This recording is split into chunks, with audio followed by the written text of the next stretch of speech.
Visa is partnering with Transact to enable cryptocurrency withdrawals and payments through Visa Direct. Users can withdraw cryptocurrencies like Bitcoin directly from their wallets to Visa debit cards. This integration can be used at 130 million merchant locations where Visa is accepted. It allows users from 145 countries to convert at least 40 cryptocurrencies to fiat without centralized exchanges.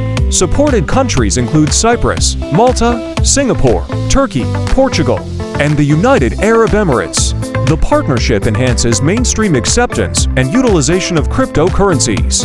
Users of decentralized platforms and wallets like MetaMask, Ledger, and Trust Wallet benefit from this integration.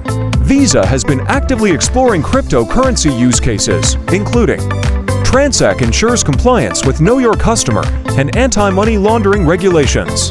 Support for USDC stablecoin on certain Visa cards and Solana blockchain payments.